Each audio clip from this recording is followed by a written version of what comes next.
Então,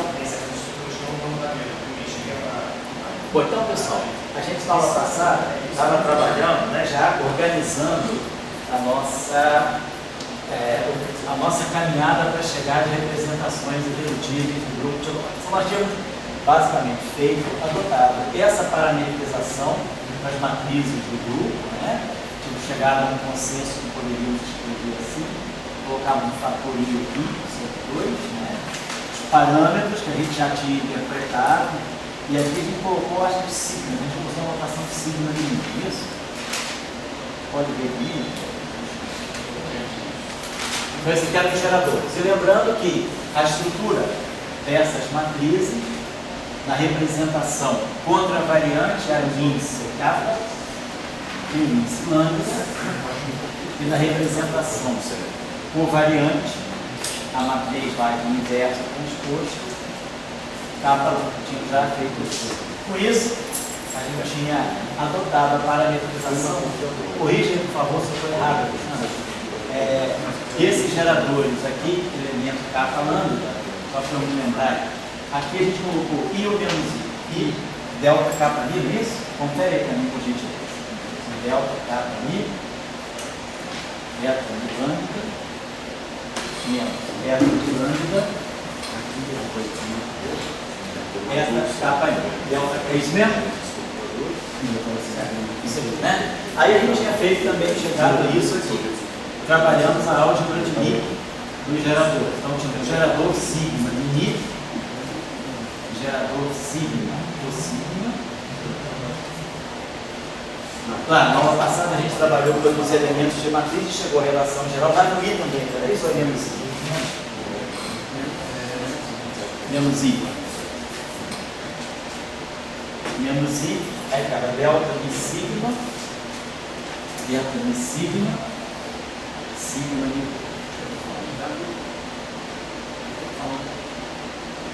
mais beta mi rho, sigma mi sigma. Que era aí ou menos? Está escrevendo uma soma, né?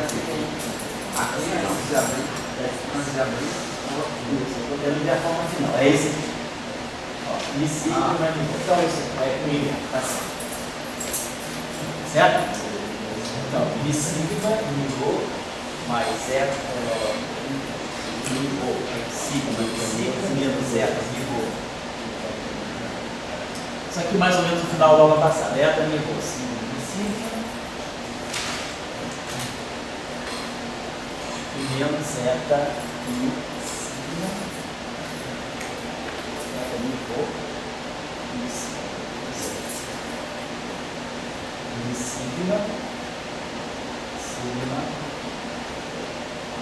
mi rho. Então, isso aqui era a álgebra de Lie do grupo de Lorentz. Na época a gente chamava, né, essa álgebra aqui. É onde a gente vai agora fazer, né, o S1. E aí a gente tinha feito o seguinte split, me ajuda aí também para ver se o cenário não for só aqui. E a anotação também. Nós chamamos os geradores, né, dos bustos de Lorentz, LI, nós tínhamos tomado essas componentes aqui, sigma 0i. Então, sigma 0i é o gerador L1, é isso mesmo? Deixa eu ver se a anotação está correta, só para não perder a anotação.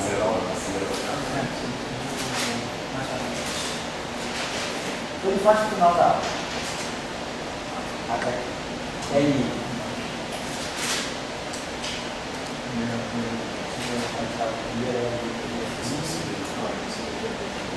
L, sigma 0i. O sigma e J. E aí aqui a gente definiu. Aqui é o sigma 0i. E aí o sigma e J, para nós pegávamos os geradores.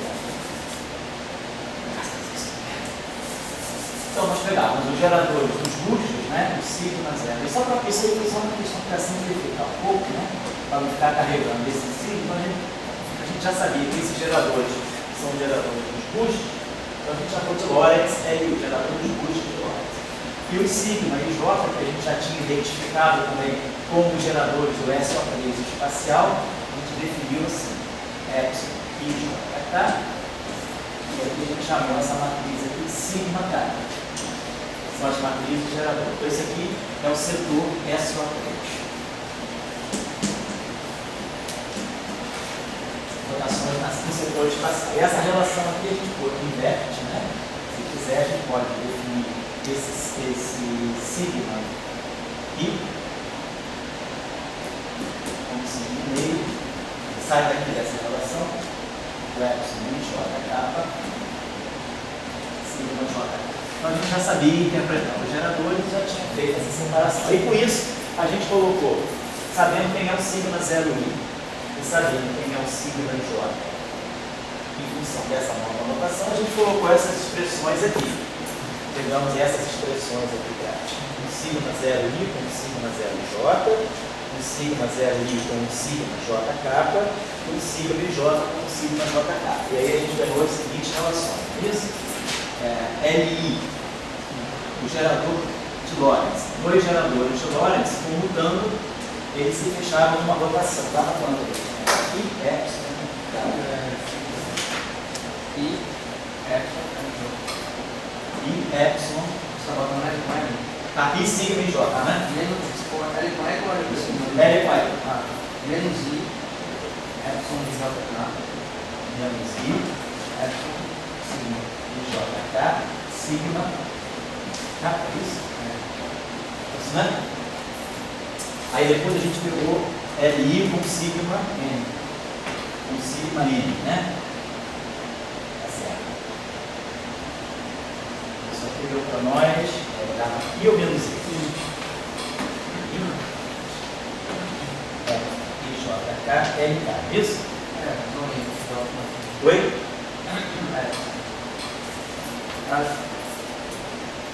E aí a gente pegava depois um sigma I com sigma J, né?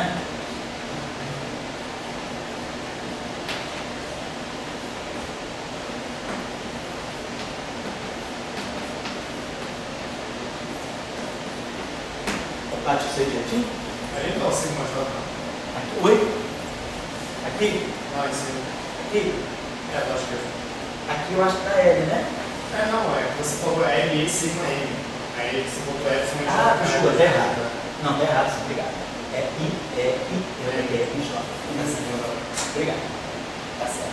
Então tá certo, tá certo. Os sinais estão certos? Para mim é importante isso, tá? Os epsilon e os sinais estão certinhos, né? Então tá bom.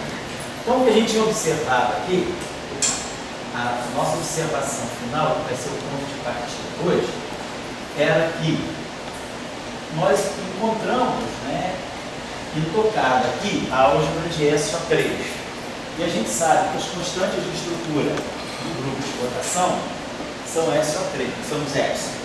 Então a gente percebe que tem epsilon aqui, tem epsilon aqui. Quer dizer, essa relação aqui fecha direitinho. Essa relação nada mais é do que a reprodução tal e qual do SO3 espacial. O que é novo para a gente no grupo de Lorentz são os bustos, né? E aí a gente vê, mas mesmo a parte nova, ela traz o epsilon, que são os elementos, né? As constantes de estrutura, os elementos característicos do grupo SO2 ou SO3. Esse SO3 aqui é equivalente ao nosso SO2. Então, tudo indica que nós estamos simplesmente trabalhando uma álgebra que deve envolver, nós temos 6 geradores. 3 geradores são de SO3. Sobram outros 3 geradores, que são os geradores do setor de Lorentz, dos bustos. Como as constantes de estrutura também são as mesmas do SO3, a gente imagina que esses bustos devam estar misturados numa representação também de SO3.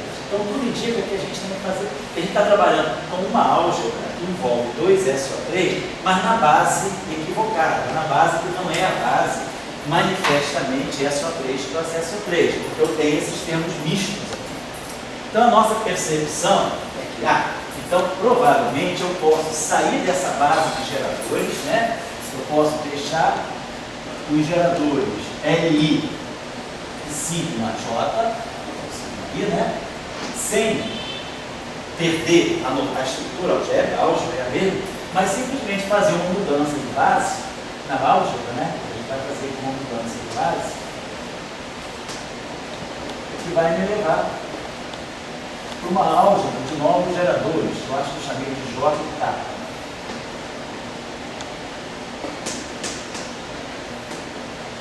onde esse J e K vão ser a versão diagonalizada dessa álgebra aqui. Ou seja, o que significa a versão diagonalizada? Eu vou conseguir fechar os geradores J entre eles. Vou conseguir fechar os geradores K também entre eles.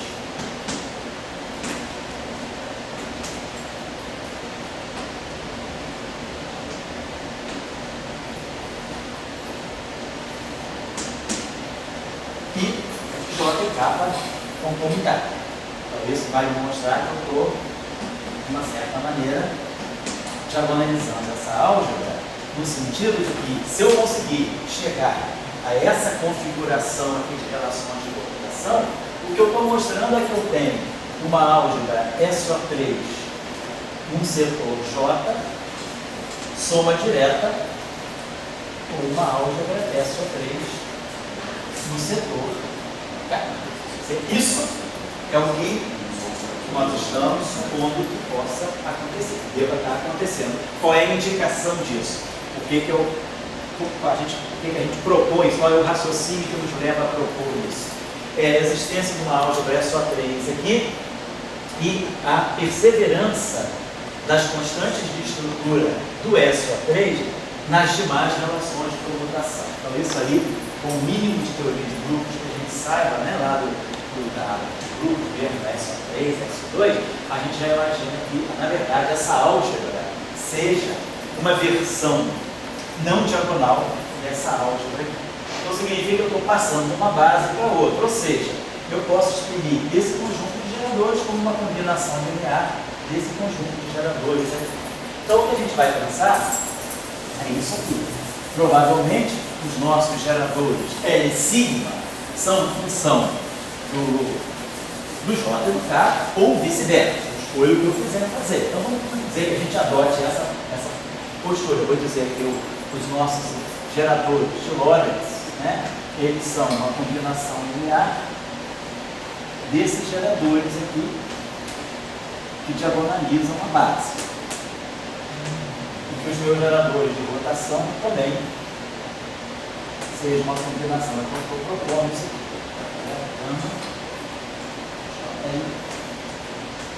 Mais delta.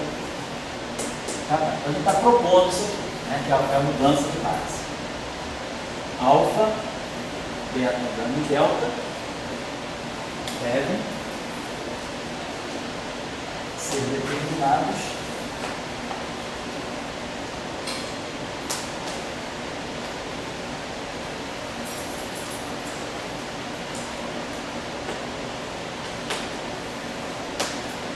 de tal forma que as duas versões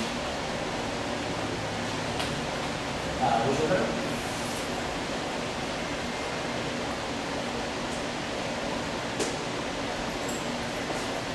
sejam reproduzidas.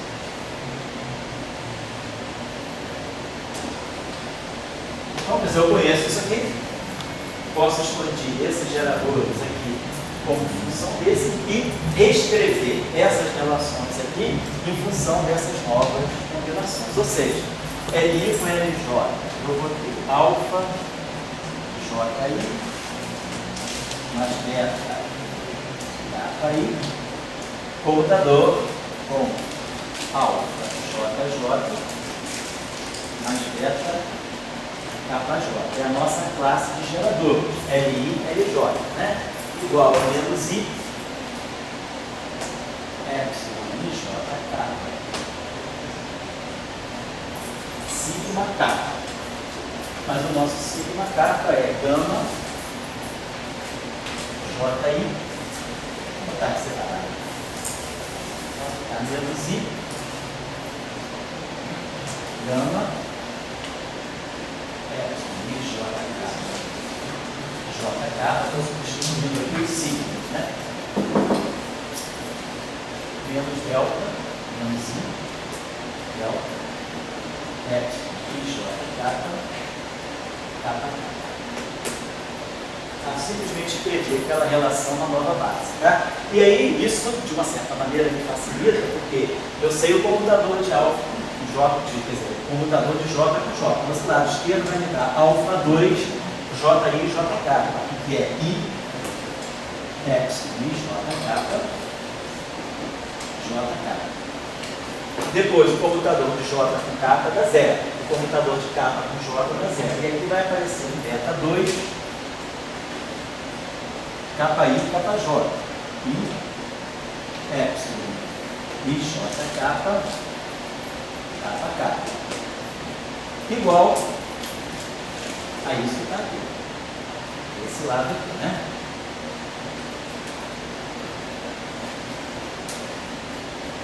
Então a gente vai comparar os coeficientes, né? Então eu teria alfa 2. Então esse coeficiente aqui, como os vetores de base são todos independentes, como os elementos da álgebra são objetos independentes, tanto eu tenho I, X, a parte de J tem que ser a parte de J, então eu teria que alfa 2 é menos gama.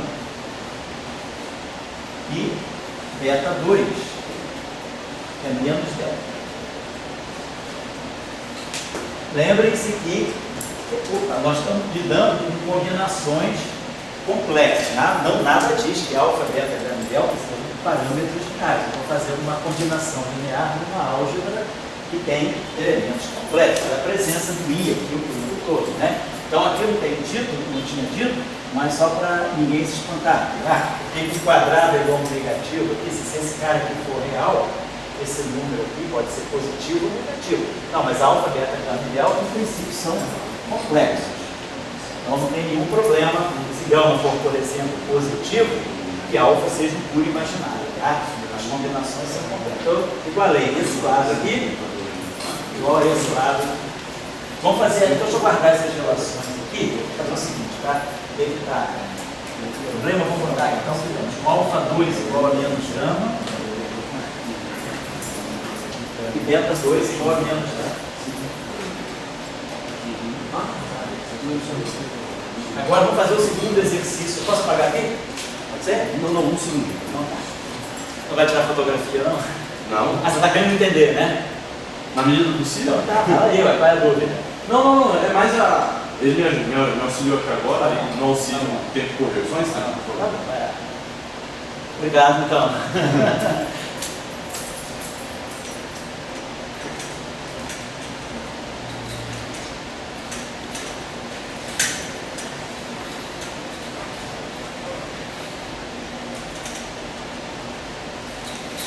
Tirar o outro, tá?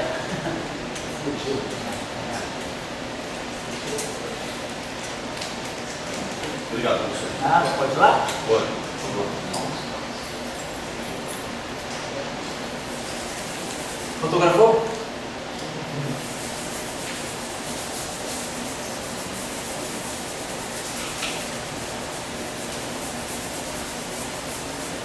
Vamos lá.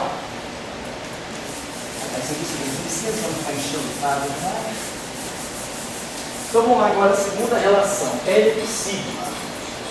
Então eu teria alfa,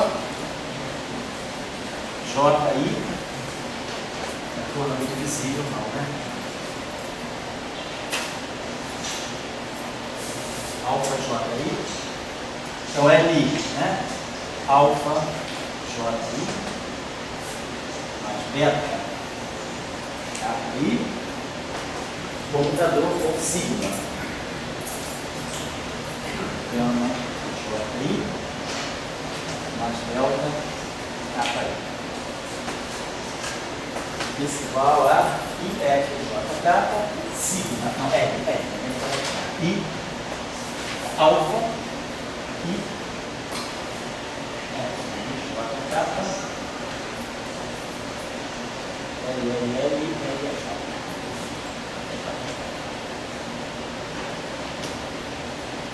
mais beta,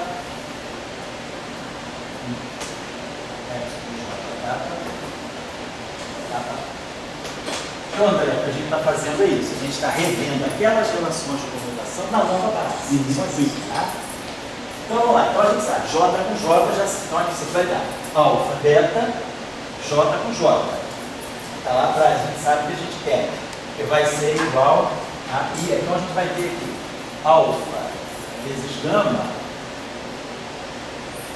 igual a alfa. É JJ. A JJ. Errado. Agora está certo, né? Então ficou alfa vezes gama vai ter o alfa, J vezes kappa dá zero, kappa vezes J dá zero e beta vezes delta dá beta. Os i estão no lugar certo, né? Não tem sinal menos nenhum. Então alfa gama dá alfa. E beta gama, beta delta, né? Beta delta dá delta. A gente supõe que alfa e beta não sejam zero, né? Se alfa é diferente de zero, então gama é necessariamente 1. A gente não quer que alfa seja zero, se alfa for zero, gama é zero, todo mundo é zero, então eu não mudei de base. Né? Apagar isso aqui. E a última relação que a gente vai transcrever na nova base é essa aqui, é o sigma com sigma. Não vou nem botar os índices, tá? Vai ficar gama JI mais delta kappa I, computador com gama JJ mais delta kappa J, estamos do lado direito I, que é o próprio sigma. Então vamos ter aqui I, gama, né? Então vamos ter assim, a estrutura vai ser gama I, epsilon, J, sigma, né? Mais delta e epsilon. Tá. Então a relação que a gente tira daqui é gama 2 igual a gama, né?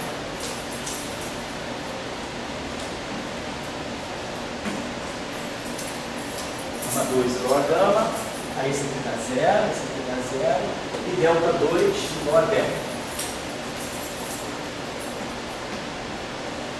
Então, para a gente chegar a essas relações aqui, a gente deveria obedecer a esse conjunto de relações aqui.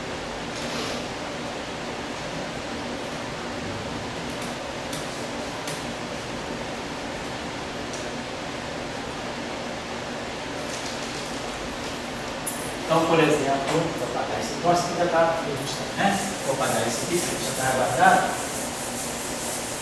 Então, nós deveríamos ter, se alfa é diferente de zero, nós deveríamos ter gama igual a 1.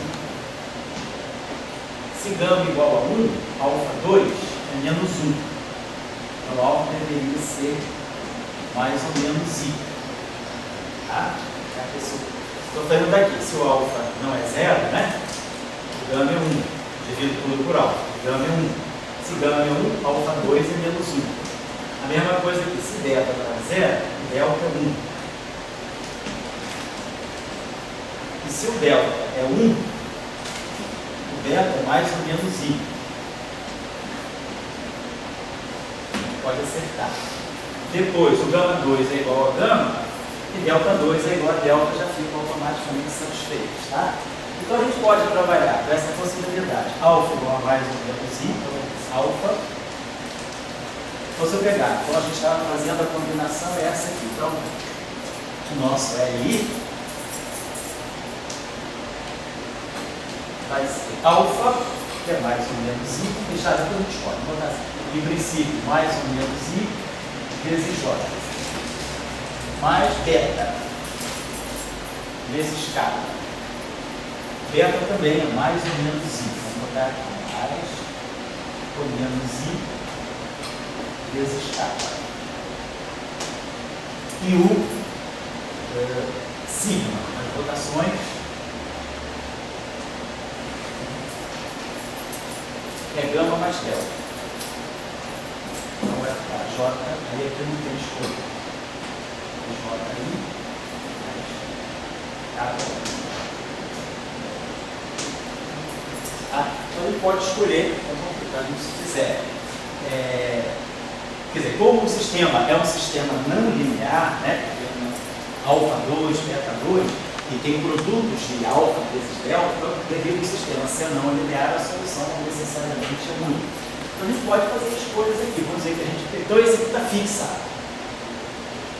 Com esse aqui fixado, essas relações aqui são satisfeitas nessas condições. Vamos tomar, por exemplo, acho que os padrões vão tomar isso aqui igual aí, esse sinal mais menos aqui, vamos escolher isso aqui. Então vamos escolher.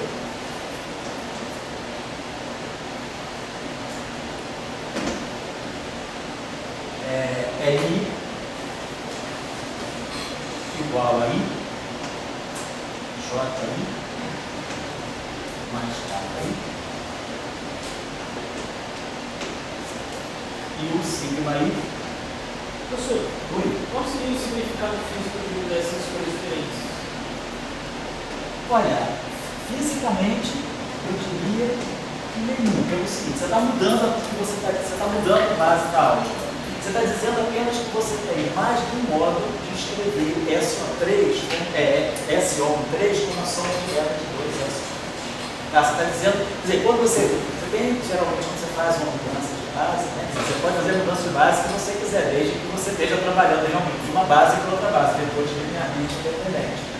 Nesse caso aqui, você significa que você tem mais de uma maneira de decompor a álgebra SO13 em duas álgebras SO3. Na verdade, você poderia ter esse mais, com esse mais, esse mais, com esse menos, esse menos, com esse mais, esse menos, com esse menos, certo?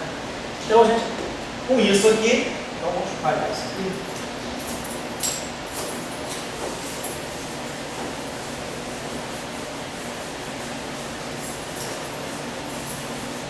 Vou fazer o contrário agora, vamos escrever então J. Deixa eu pegar essa relação, se a gente vou guardar essas duas. Você está tomando uma vez, fotografando tomando nota, às vezes na próxima aula eu vou precisar voltar a isso, você está tomando uma vez, né? Então vamos lá. Então a gente vai ter, vou tomar aqui só um instantinho. Então nós temos o nosso boost. Então vocês estão vendo o seguinte, o boost, ele está saindo como uma complexificação, né? Nas rotações, né? Complexificadas. E aqui, as rotações, elas estão saindo com... Aqui só tem uma coisa, só que eu gostaria. Aqui vou fazer o seguinte, todo mundo acha que a gente poderia ser um pouquinho mais, cuidadoso. Pelo seguinte, se eu fizer essa escolha, o que vocês estão observando? Que esses dois objetos são proporcionais a menos de 1.000. Se eles são proporcionais a menos de um escalar na álgebra, eles não são linearmente independentes. Então, não é bom eu escolher nem mais com mais, nem menos com menos. Se eu escolher menos com menos, eu fatoro o menos i. E no final do dia eu tenho isso. Eu tenho que evitar, se eu quero ir para uma nova, como o Gabriel perguntou, eu posso fazer a mudança de base se eu quiser, desde que eu não perca o caráter de base. Quer dizer, se esses 6 geradores são independentes, eu quero que esses 6 sejam. Para esses 6 geradores aqui, esses 3 mais esses 3 serem independentes, eles não podem ter essa configuração, porque esse gerador seria proporcional a eles, a menos de 1.000, e o i é um escalar da álgebra, né?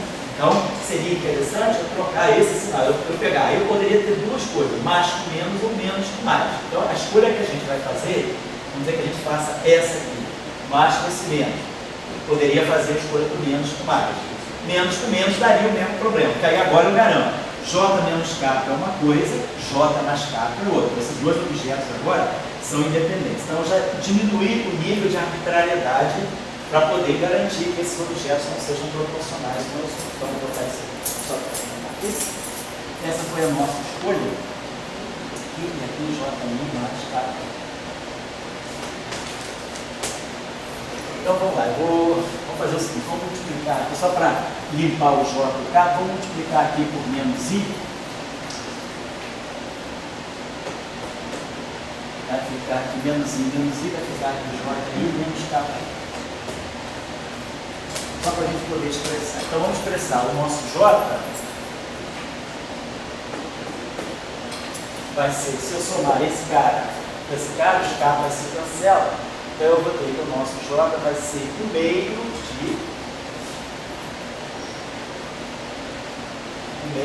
de menos I. L mais sigma E. E o nosso K, a nova base, né? O nosso K vai ser esse menos esse. Né? Então vai dar um fator no meio também, vai formar um 2 aqui, né? Esse menos esse. Então vai ficar sigma I menos ILI. Vai ficar ILI. ILI vai fazer esse menos esse, mais sigma I, né?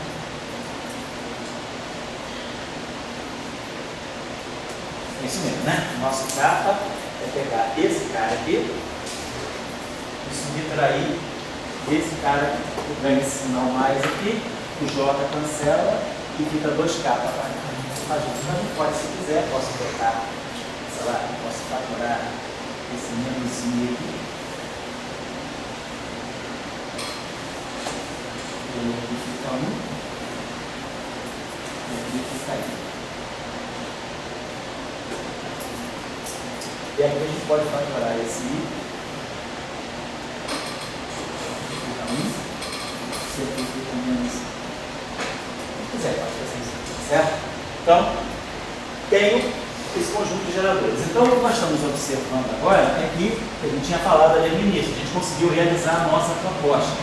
A álgebra de Lie S13, ela pode ser escrita como, está sendo, entende? Do ponto de vista da álgebra, a gente está colocando aqui o sinal de isomorfismo, né? Ela é SO3 no sentido de um J, quer dizer, aqui, esse J satisfaz a relação JJ igual a ISJ, soma direta, porque o outro setor comuta, SO K3, né? Então, lembrando, então, só para lembrar da estrutura, eu vou escrever aqui J com J, tá? ISJ, K com K, da ISJ, e J com K, da Z. E aí a gente já sabe, agora lembrando dos nossos estudos aí do grupo, isso aqui é um SU2, isso aqui é o outro SU2, então sabendo dos nossos estudos do SU2, a gente sabe que a cada álgebra dessa, a gente associa uma representação irredutível, caracterizada por um J que pode ser inteiro ou semi-inteiro, vou colocar assim, um N sobre 2, e essa aqui vai ser também caracterizada por um K, que vai ser um inteiro, um N sobre 2, e aqui um N sobre 2. E claro, a dimensão dessa representação com um certo valor de J, essa representação aqui tem dimensão 2J mais 1. Os níveis, né, dessa representação aqui é um espaço vetorial com componentes que vão desde menos J até mais J, e essa aqui é uma representação que tem dimensão 2K mais 1. Então é como se eu estivesse lidando com dois SO2 independentes. Então é claro que a dimensão da representação JK vai ser 2J mais 1 vezes 2K mais 1. Eu posso ter, como esses dois espaços são completamente independentes, eu posso ter essa representação vezes qualquer representação aqui. Então, a dimensão dessa representação vai multiplicar a dimensão dessa. Ou seja, o que eu estou querendo dizer é que essa representação aqui, quando eu pegar essa representação de JK, a essa representação aqui vão pertencer objetos, né, vou chamar de φ genericamente, e carreguem uma indicação dessa representação e uma indicação dessa representação. Então é como se eu tivesse, é mecânica quântica, é como se eu estivesse somando o momento angular orbital com o momento angular intrínseco de espinho. Estou combinando o L com o S para dar o J, né? Na mecânica quântica ordinária a gente faz a mesma coisa. A gente pega o SU2 associado ao momento angular orbital e faz o SU2 associado ao spin. Ou seja, em termos de grupo, seria SU2, né? Isso aqui é álgebra.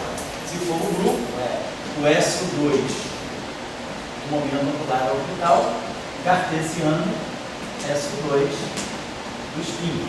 Então, qualquer função de onda orbital vezes qualquer função de onda do spin. Então, eu pego qualquer L combina com qualquer S. Então seria a combinação. Isso aqui é exatamente o que está acontecendo aqui.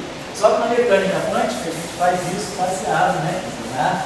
No aspecto da mecânica quântica, que eu já associei momento angular orbital spin com H cortado. Aqui não, aqui é teoria de grupo, mas a teoria de grupo é que está por trás de tudo que a gente está fazendo na mecânica quântica, porque a álgebra do momento angular orbital é exatamente essa álgebra aqui. Quer dizer, quando a gente pode fazer uma representação, a gente aqui está fazendo representações. Posso deixar esse quadro assim um pouquinho.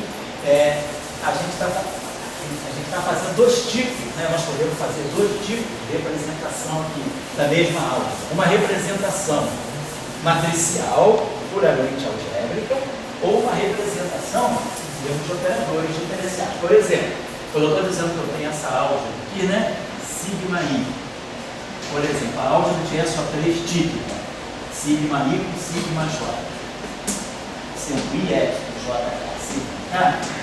Então a gente sabe, eu posso representar essa álgebra aqui, é satisfeita para essas matrizes sigma I, por exemplo, sendo as matrizes de Pauli sobre 2, essa relação é satisfeita nesse caso, ou, por exemplo, esse é o caso 2 por 2, eu posso pegar as matrizes sigma I, com esse eu posso pegar uma matriz, três matrizes, 3 por 3, como a gente já falou aqui, com esses elementos de matriz aqui. Se a gente coloca essa relação aqui, isso aqui vai fechar direitinho essa aula. Só lembrar da identidade de Jacob e do Zé. O que significa essa relação aqui? Significa que eu estou pegando sigma I, matriz, sigma I, elemento Mn, vezes sigma J, elemento Nt, menos a mesma coisa, só trocando I por J, para o combinador, sigma I, sigma J, menos sigma J, sigma I. Sigma I, elemento Mn, sigma J, elemento Np. Estou fazendo o produto matricial. Estou calculando desse lado esquerdo o elemento na linha N na coluna P. Aqui do lado direito, eu vou estar pegando o elemento Np dessa matriz. Aí agora, se eu substituo cada epsilon, cada sigma por essa expressão, eu vou ter menos I, vai cancelar, os I's vão cancelar, aqui vai ter um I que vai cancelar com esse menos I, e eu vou ter uma relação de epsilon vezes epsilon menos epsilon vezes epsilon igual a epsilon vezes epsilon. Essa identidade nada mais é do que a identidade de Jacob para os deletinos. Então, quer dizer, essa relação aqui é satisfeita para essas matrizes aqui, né? Devido a essa relação. Então, quer dizer, eu tenho duas representações matriciais distintas para a mesma álgebra. Mas, por exemplo, eu posso ter agora uma representação em operadores que não são matriciais, que estão atuando algebricamente. Mas eu posso ter essa representação em termos de operadores diferenciais. Por exemplo, se eu disser que sigma I, isso seria uma representação unitária. Representação unitária, porque essas matrizes sigma são todas hermitianas. Então, essa representação aqui é isso aqui. Meu grupo SO3 ele tem esses elementos aqui, é elevado a I, gerado θ, I, chapéu, escalar sigma. Essas três matrizes sigma são hermitianas, portanto, essa representação é unitária. Agora, eu poderia pegar, por exemplo, sigma I e dizer o seguinte: sigma I é epsilon I j kappa xj derivado em relação a x. Se eu coloco essa relação aqui, eu vou ter epsilon I j kappa. Aqui eu vou ter um epsilon I mn, vamos colocar assim. Vou colocar esse sigma, esqueci isso. Agora, nesse lugar de sigma j aqui, vai aparecer um epsilon j eq. Aí aqui eu vou ter o comutador de xn dn com xp dq. Claro, agora eu sei calcular esse comutador, é um problema simples, né? Essas esse cara vezes esse menos esse vezes esse. Essas derivadas vão bater nesses delta, esses x vão produzir deltas, e aí a gente vai ver que com essa definição aqui de sigma, colocando sigma aqui, colocando esse sigma aqui, o lado direito vai dar exatamente esse sigma com essa configuração. Mas o que é isso aqui? Isso aqui é R vetorial P. Então, na verdade, R vetorial P não, R vetorial gradiente. Isso não tem nada a ver com mecânica quântica. Isso aqui é simplesmente uma representação diferencial para esses operadores. Então, se eu definir o meu objeto sigma como sendo, não tem I, não tem H cortado, não tem nada, tá? Estou falando pura álgebra. Eu tenho aqui um produto vetorial, o vetor posição x pelo gradiente, lembrando que isso aqui é um operador de gradiente, portanto isso aqui devora x, né? Não é trivial atuar no x, tem relações de comutação não triviais, né? Ou seja, xi comutador dj dá menos LJ. Se eu uso esse comutador aqui, toda vez que o x passar por uma derivada, eu mostro que esses objetos aqui fecham exatamente essa relação. Teoria de grupo, mais nada. Aí agora, mecânica quântica, ela vem aqui, coloca aqui menos I, H cortado. E aí, esse menos I, H cortado que vem aqui, me dá a representação diferencial do momento linear na mecânica quântica. Então, se eu multiplicar, ou seja, fazer isso aqui, deixar isso aqui assim. Aí eu pego agora essa relação aqui e multiplico. Esse lado eu boto aqui o IH cortado, menos IH cortado aqui, menos IH cortado aqui. Então eu multipliquei o menos IH cortado duas vezes. Eu multiplico essa relação aqui por menos IH cortado e por menos IH cortado. Então esse I com menos I dá 1. Esse H cortado vai. Então se esse I com menos I dá 1. Então vai sobrar um H cortado aqui. Esse menos I eu trago para cá, vou deixar ele aqui. Esse menos I, então eu trouxe simplesmente um H cortado que ficou aqui para cá. E esse menos I H cortado, esse objeto aqui, vai me dar o momento do ar, na R.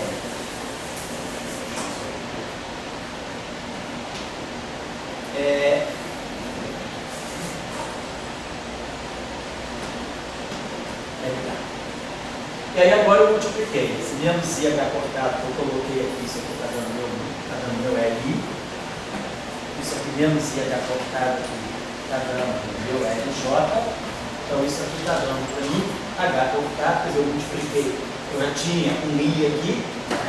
Então eu multipliquei, então eu multipliquei isso aqui por menos IH cortado, menos IH cortado, tem duas vezes.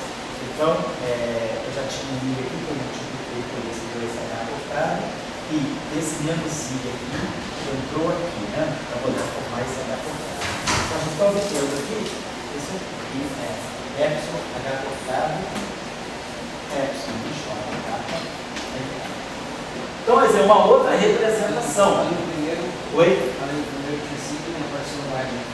É porque eu tinha sigma e eu já multipliquei porque eu tinha um R vetor P. Aquele sigma para mim, esse sigma para mim é quando a gente tinha feito essa representação aqui. A gente tinha dito isso aqui, né? Esquece o Z da cor. Ela dizendo assim, essa representação aqui, ela é essa aqui. Vou voltar ao que eu tinha. Então, a gente estava dizendo o seguinte, que essa álgebra aqui, ela é satisfeita para esses geradores aqui.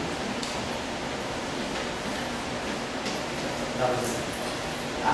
Vamos lá. Então, com esses geradores aqui, eu fecho essa álgebra. Esses geradores são simplesmente operadores diferenciais. Claro que agora não são matrizes. Antes eu tinha matrizes atuando, então se matrizes eram 2 por 2, atuavam vetores 2 por 2. Se as matrizes eram sigmas 3 por 3, elas atuavam vetores 3 por 3. Mas agora eu tenho operadores diferenciais. Esses operadores diferenciais vão atuar em funções φ de x, y, z. Então agora eu tenho um conjunto de operadores diferenciais que vão atuar no espaço de funções. Mas esses operadores diferenciais satisfazem a mesma álgebra. Pois não? Aí você não teria o I obrigatoriamente Aonde? nessa expressão aí? Aqui? É, porque o dispensável foi associado com representação, por exemplo, quer dizer, com o gerador do S12. Porque Então teria que ser emitiano. E para ser emitiano eu preciso de um I aí. Pode ser. O nabo tem é aqui. emitiano. Isso, se a gente tiver esse objeto aqui, né, esse operador aqui, vamos colocar assim, ele é epsilon I j xj dk, né? Se a gente quiser observar se esse operador aqui é limitiano, eu vou ter que fazer uma função teste, vou ter que fazer uma integração por partes que vai me dar um sinal menos. Certo? Aí o sinal menos que me traz para cá, eu compenso um sinal menos no complexo no lugar. Vou colocar aqui, deveria ter um I para esse objeto aqui ser limitiano. Tem razão. Então, vou colocar esse I aqui, esse objeto aqui fecha essa aula de limites. Obrigado. Então, tem essa correção. Então, esse conjunto de operadores aqui, que não tem nada a ver com as matrizes, satisfaz a mesma álgebra. Então, nós temos uma outra representação em operadores diferenciais com a mesma álgebra. Então, aqui, o que nós estamos fazendo aqui no grupo de horas é trabalhar com essa aula. Só que, em vez de adotar essa representação, nós estamos adotando a representação que nós já conhecemos quando nós trabalhamos com o momento angular, orbital e constante. Então, é como se eu tivesse dois números, não são números quânticos, porque não tem H cortado aí, mas são o que a gente chama de operadores de Casimir, né, da representação desse grupo aí. São dois números que classificam qualquer representação, um associado a esse S2 e o outro associado a esse outro S2. Então, nós vamos poder ter representações que são do tipo J igual a 0, K igual a 0, J igual a meio, K igual a 0. Posso ter J igual a 0, K igual a meio. Portanto, a gente representa todos os casos possíveis. Então, 0 com 0, meio com 0, 0 com meio. Aí posso pegar, por exemplo, meio com meio. Posso pegar, por exemplo, 1 com 0, 0 com 1. Posso pegar 1 com meio, meio com 1. Posso pegar um, por exemplo. Então, oi. Quando você fez a comparação de ter 2 SO3 ou 2 SO2, com o caso do momento angular orbital e spin, algebricamente é a mesma coisa, mas fisicamente é diferente. Não, fisicamente é completamente diferente. Porque tanto o orbital quanto o spin está tudo dentro do ciclo. Não, eu estou só dando um exemplo de quando a gente compõe 2 S2 com um produto tensorial. Isso eu estou dizendo. Não tem nada a ver, por exemplo, aqui no princípio, não tem nada a ver com o momento angular orbital. Eu só estou dando exemplo. Lá na mecânica quântica, vocês, às vezes, quando compõem o momento angular orbital com o spin, tirar o momento angular total, é isso que vocês estão fazendo. Vocês estão pegando um S2, fazendo o produto tensorial, o produto cartesiano, o outro S2 a nível de álgebra. Vocês estão pegando uma álgebra S2 e somando com outra álgebra S2 para compor os spins. Compor spin, ou compor momento angular na mecânica quântica, é para nós, na teoria de grupo, fazer os produtos Gaussiano e Canô das representações. Né? Eu estou compondo isso com isso, meio com meio, né? Representação aqui, 2-dimensional com 2-dimensional, dá. Isso aqui vai me dar esse box aqui, mais esse box aqui. Então, isso aqui é representação bidimensional, isso aqui é tridimensional, isso aqui é 1. Isso aqui é spin meio, spin meio, spin meio, spin meio, dá o spin 1 ou dá o spin 0. Então é isso que a gente está fazendo. Bom, então todas essas representações podem ter um sentido. Por exemplo, a primeira representação ela tem dimensão 1. 2J mais 2,0 mais 1, 2,0 mais 1. Essa representação aqui tem dimensão igual a 1. Vamos tentar ver o que é ela. Essa representação aqui tem dimensão igual a 2. Essa representação aqui tem dimensão também igual a 2. Essa representação aqui tem dimensão igual a 4. Essa aqui tem dimensão 3. Essa aqui tem dimensão 3. Essa aqui tem dimensão 3 vezes 2, 6. Essa aqui também, 2 vezes 3, 6. Essa aqui, 3 vezes 3, 9. Então eu tenho vários tipos de representação desse grupo aqui. E agora, qual é o sentido disso? Aonde é que eu vou usar essas representações? Quando a gente faz, por exemplo, uma teoria clássica de campos relativísticos, que a gente vai fazer agora o tempo todo. Com essas representações a gente compõe o eletromagnetismo, a gente compõe a teoria de Dirac do elétron, a gente compõe a gravitação, a gente compõe Young e Newton, quer dizer, tudo isso é isso que nós chamamos de campos relativísticos. O que são os campos relativísticos? Os campos relativísticos são funções das coordenadas do espaço-tempo que se transformam segundo alguma dessas representações JK. A gente pode escrever assim, um campo relativístico JK. Então, é um campo que se situa numa dessas representações. Se eu pegar uma função, por exemplo, com uma componente, duas componentes aqui, duas aqui, quatro aqui, três, um campo com 6 componentes, ou com 9 componentes, de acordo com esses números aqui, esses campos vão se transformar segundo as representações do grupo de Log. O que significa isso? Significa que para cada representação eu conheço o J e o K. Se eu conheço o J e o K, eu conheço o L e o sigma. Se eu conheço o L e o sigma, eu conheço o sigma mini. Se eu conheço o sigma mini, para a reconstrução agora, a gente conhece o lambda. Então, o que é um campo relativístico? O campo relativístico é uma função, contínua das coordenadas espaço-temporais. Para nós, o campo relativístico vai ter. Depois nós vamos especificar melhor cada representação. Mas, em geral, o campo relativístico ele se situa, vamos colocar assim, uma representação JK.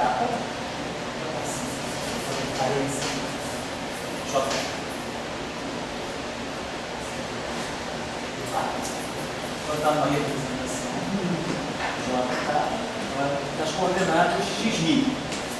Isso significa que se eu fizer uma transformação geral de S1 uma transformação de Lorentz em geral, o meu esse JK de x'mi por uma transformação geral de S1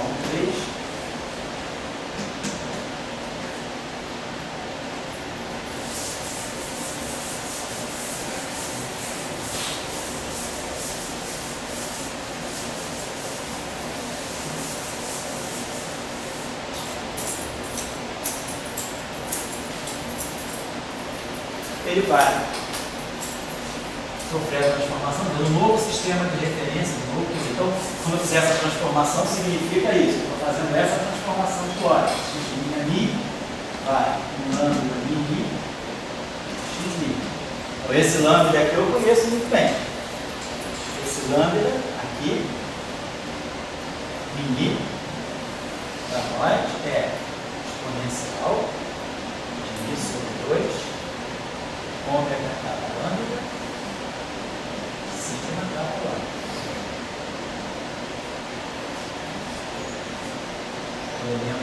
Essa matriz aqui eu conheço. Essa matriz aqui é exponencial desses geradores.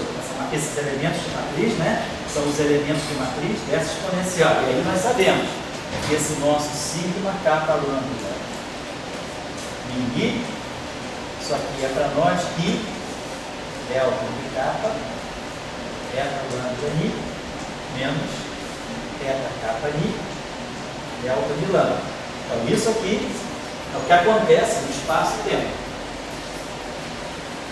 Ou seja, o quadro vetor de posição na forma contravariante, ele está numa representação do grupo de Lorentz, onde os geradores têm esses elementos de matriz. Eu tenho esses 6 geradores, 0, 1, 0, 2, 0, 3, 1, 2, 2, 3, 3, 1, com esses elementos de matriz. Quando eu faço uma transformação de Lorentz no espaço das coordenadas, eu mudo de referencial, eu vou para um novo sistema com essas coordenadas. O meu campo, que está referido a esse sistema de coordenadas x'mi, ele, concomitantemente a essa transformação, ele vai sofrer essa transformação filhinha, mantendo a representação de JK, do x'mi aqui. Onde aqui eu vou ter uma matriz, vou chamar essa matriz aqui de M, Essa matriz M vai depender desse J e desse K aqui, obviamente. Aqui não é linha e coluna, não.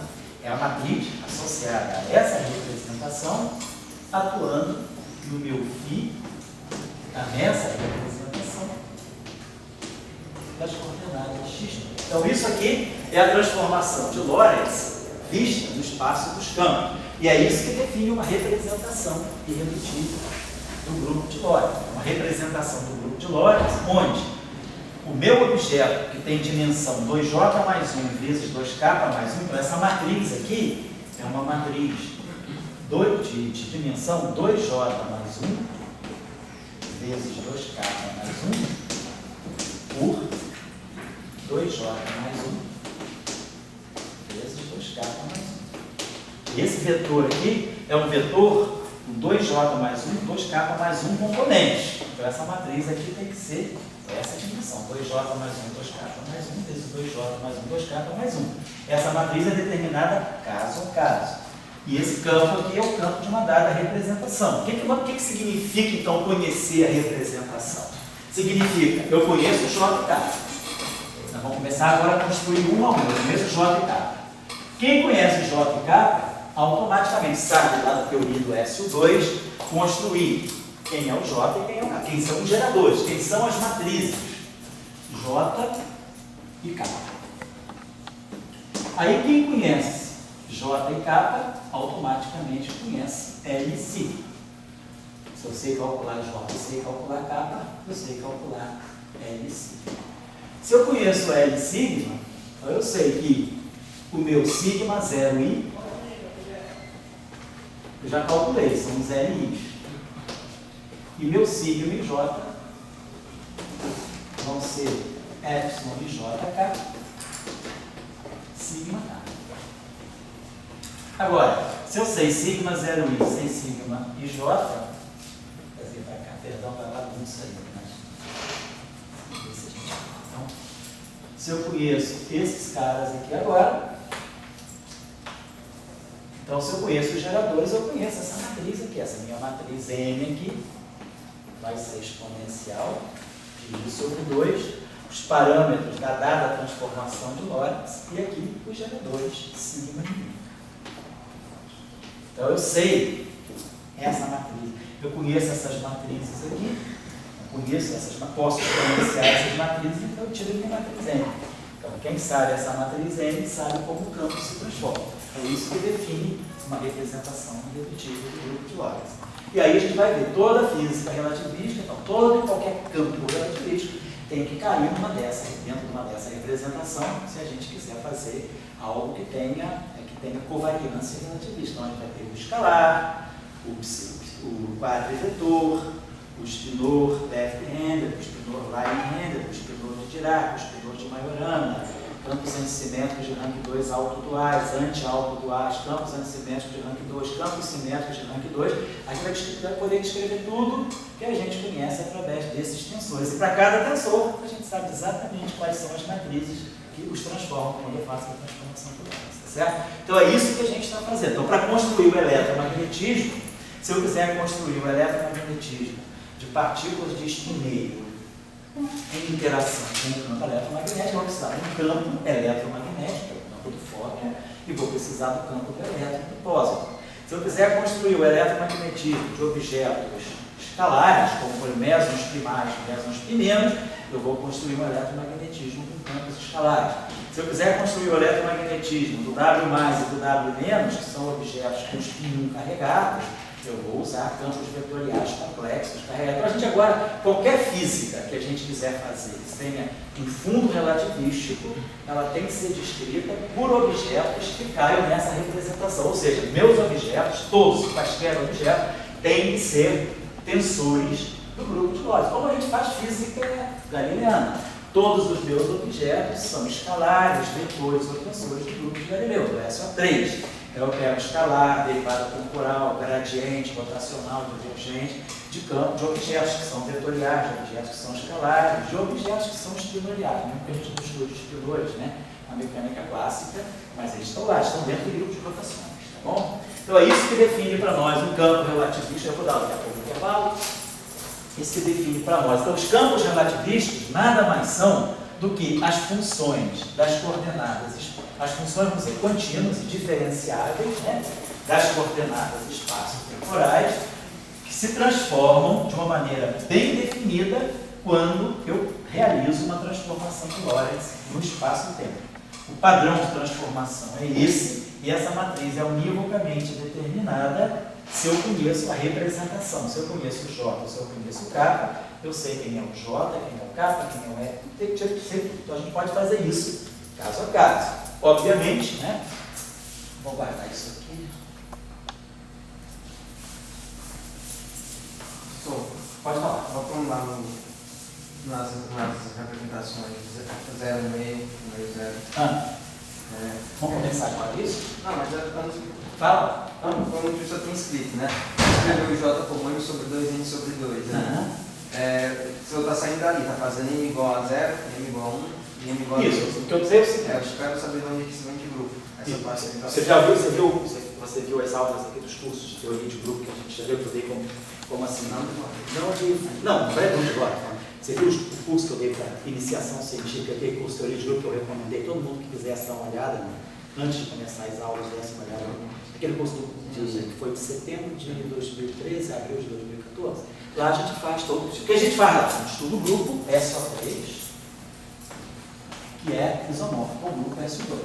E lá a gente mostra que qualquer representação de SO3 ou de SO2 é caracterizada por um número J, que pode ser inteiro ou semi-inteiro.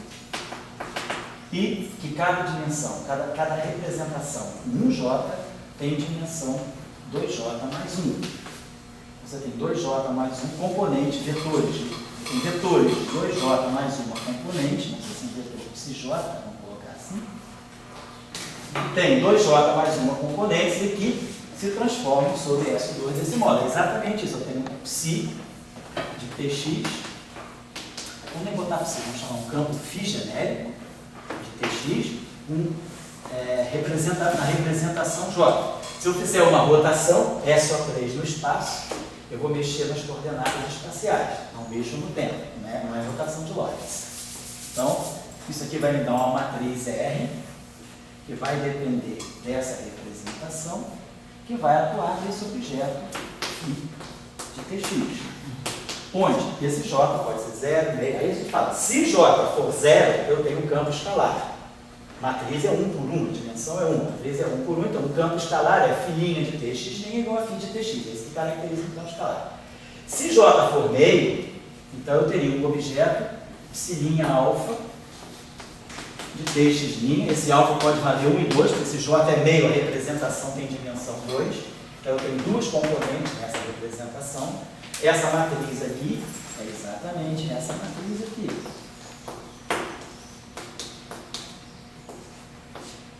Essa matriz aqui, alfa beta, atuando em psi beta de Tx. Então isso aqui é a representação meio do grupo SO3, que no fundo é a representação fundamental do grupo SO2. Aí se eu agora tiver um objeto vetorial, se eu pegar um vetor, representação J igual a 1, 2J mais 1 é 3, um objeto com 3 componentes. Então eu tenho um vetor, a linha aí, componente. Então esse vetor se transforma assim: RIJ, AJ, TX. Quem é o RJ? Vamos lá dos nossos estudos do SO3. A matriz RIJ é essa matriz aqui, exponencial de I, beta, o vetor em torno do qual eu faço a rotação, e os geradores agora são as matrizes sigma. Isso aqui é elemento J. Então, isso aqui me dá, esse sigma aqui eu tenho 3 sigmas, sigma K. São matrizes 3x3. Os elementos dessa matriz 3x3 são esses objetos aqui. Então, J igual a 1, então GJ igual a 0, CJ igual a meio, CJ igual a 1. Aí agora eu vou para o J igual a 3 meios. Aí vai dar uma representação 4 por 4. Aí eu tenho os 4 componentes, 4 por... E aí a gente foi construindo. Então agora o que eu estou fazendo é isso replicado. Eu estou fazendo isso no setor J e isso no setor K. Aqui quando você escreve, você só vai em J até 1, né? Não, eu posso ir J até infinito. Não, mas aqui todos esses setores. Porque são os sigmas. Então, botando aqui. Não, você acha? Não, porque isso. Mas por que você está tão surpreso? Hã? Por que você está tão surpreso? Não, Não tinha porque- pensado nisso antes, não? Porque a priori o J ele é interessante dele. Então, por que eu vou parar no 1? Porque o mundo inteiro só vai até 1? Não, mas quando eu sou um talvez ele quer essa apresentação efetiva do J. Ih, mas aí, cara. Então, me corri. Então, Mas ele. Brasil. Fiz merda. Seguinte, o J vai até infinito. J pode ser 0, meio, 1, 3 meios, 2, 5 meios, 3, 7 meios, continue primeiro. 4, 5 meios, Mais um meio. 5, 11 meios. Continua. E aí vai cansar, não vai? Foi por isso que eu parei de escrever também. Tá certo? Não, só que eu pensei que eu estava pensando em alguma coisa por trás, mas é só que você estava Eu não penso nada por trás, cara. Eu sou muito transparente que isso. Vai esconder o jogo de vocês. Vocês estão na primeira fileira. Vem do Ceará para chegar aqui e esconder o jogo de você, meu amigo. Que isso? É claro? Não, eu estou falando. Não, Pergunta. Mas é isso. Vai, você viu as aulas do SO3? É porque eu sou não dá mais por Assembleia sobre fazer anotação, eu acho que não sei garantir, mas. Tchau, salva aí. Qual é o curso que tem isso aí? Olha, trabalhei Não, com Bambino na iniciação científica. Você tem que ser muito mastigado, querido. O curso foi de agosto a abril. Foram 28 aulas. Não deu Dei tudo, paf. Olha lá. Mas eu não tenho medo de repetir. Só quero te dizer isso, que tudo que a gente fez lá no SO3, o que a gente está fazendo aqui, pega o J igual a 0, já fiz. Pega o J igual a meio, já fizemos. Pega o J igual a 1, já fizemos. Vamos fazer o J igual a 3 vezes, então. A gente faz o J igual a 3 vezes. Aí a gente vai ter agora matrizes 4 por 4, vamos pegar SO3. Estou no espaço euclidiano, tridimensional. Então estou com J, vamos lá. J igual a 1 nós fomos. J igual a 3 vezes, então. 2J mais 1 vale 4. Então agora eu vou pegar um objeto quadridimensional. Vou pegar um objeto que tenha 4 componentes. Vamos chamar esse objeto de Qi A, onde esse índice A agora vai de 1 a 4 para não misturar com os outros. Eu fiz o seguinte: índice A vai de 1 a 2, é o índice espinorial. O índice I vai de 1 a 3, é o índice espacial.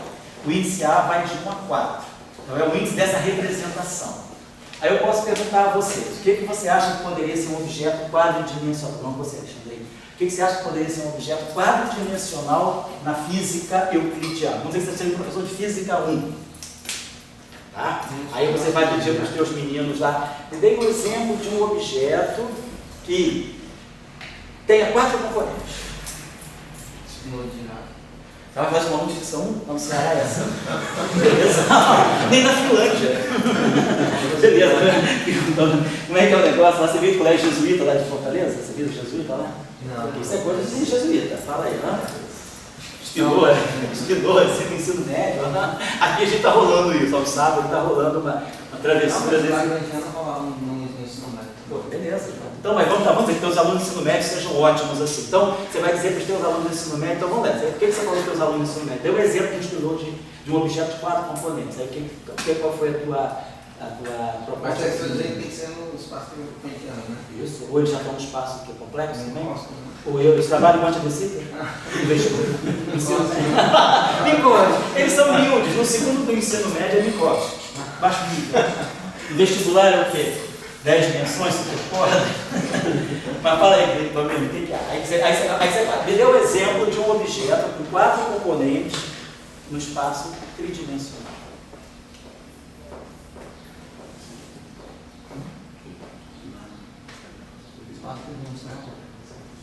Isso, tridimensional.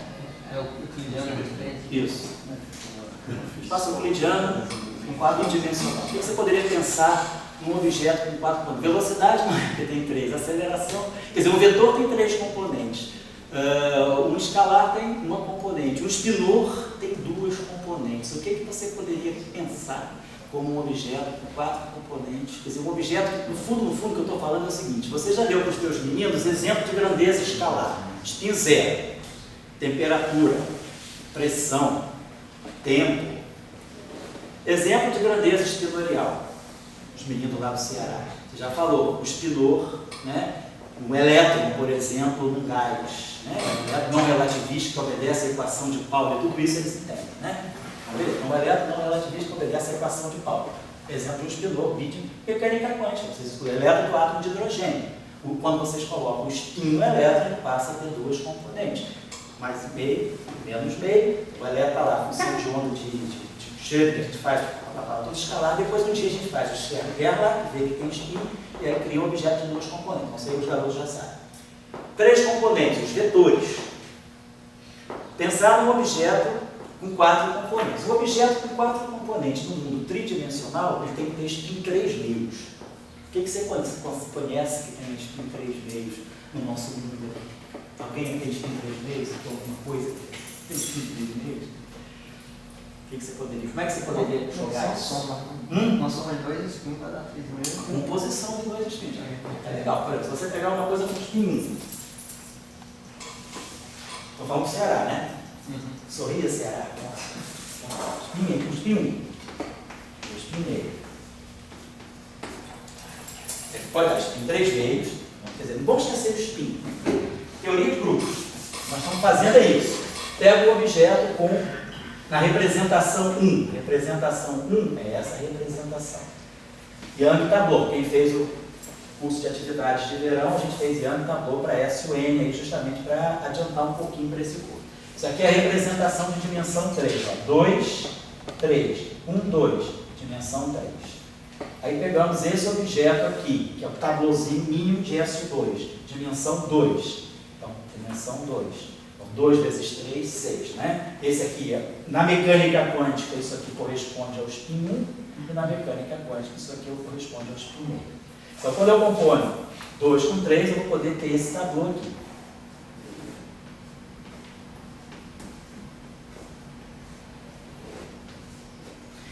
Do ponto de vista do S2, isso aqui é o meio. E do ponto de vista do S2, isso aqui é 2, 3, 4. Divide por 1, 2, 3, 1, 2. 2 vezes 3, 6 vezes 4, 24, 6 dá 4. Ó, representação quadridimensional. Então, isso aqui é o espinho 3 meios, mais o espinho meio. Então, vocês já sabem isso lá da mecânica quântica. Compondo o espinho 1 com o espinho meio, a gente ganha espinho 3 meios ou espinho meio. Muito bem. Então, o espinho meio seria algo que vem daqui, do produto de um vetor, produto tensorial por um espinor psi alfa. Então, eu poderia pegar, por exemplo, um tensor misto, em que e alfa. Poderia pegar esse objeto aqui. Esse objeto aqui está nessa representação. Esse índice aqui carrega espinho 1 e esse cara aqui carrega espinho meio. Só que aqui eu tenho 3 vezes 2, 6. Eu tenho 6 componentes.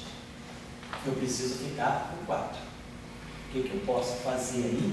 Esse cara aqui tem 6 componentes. E vale 1, 2, 3. Alfa vale 1, 2. Então eu posso ter 1 do espaço-tempo com 1 do espinor. 1 do espaço-tempo com 2 do espinor. 2 do espaço-tempo com 1 do espinor. 2 do espaço-tempo com 2 do espinor. 3 do espaço-tempo com 1 do espinor. 3 do espaço-tempo com 2 do espinor. Então nós podemos ter 6 componentes. 1, 1, 1, 2. 2, 1, 2, 2. 3, 1, 3, 2. 6 componentes. Então esse cara aqui engloba isso tudo. Como é que eu vou selecionar essa representação aqui? Eu preciso eliminar quantas componentes? 2.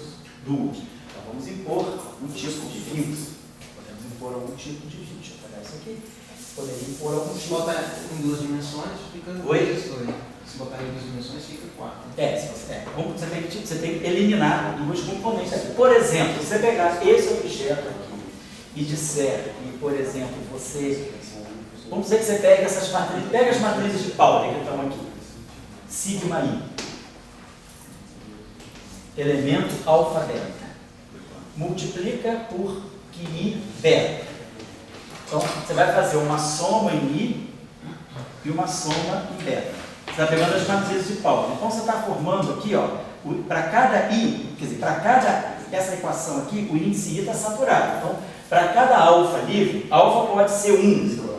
Aí o I vai estar correndo 1, 2, 2, 3, 3. 1, 2, 2. Quantas relações independentes você tem aqui? Você tem alfa igual a 1, alfa igual a 2. Então aqui você tem 2 relações. Quando você impõe que isso aqui é igual a 0, você tem 2 equações lineares em si, em que Certo? Põe isso aqui. Essa equação aqui é uma equação. O I está somado. É como se você fizesse isso. Ó. Sigma escalar Qi.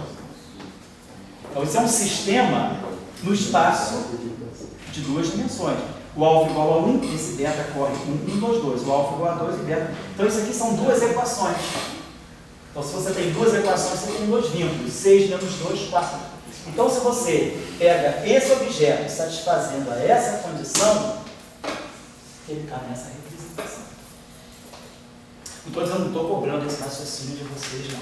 Mas eu estou dizendo, quem fez um curso de SO3, assim, quem fez um curso mínimo de teoria de grupos saberia fazer isso. Não estou cobrando, não sabe, porra, não tem nada disso.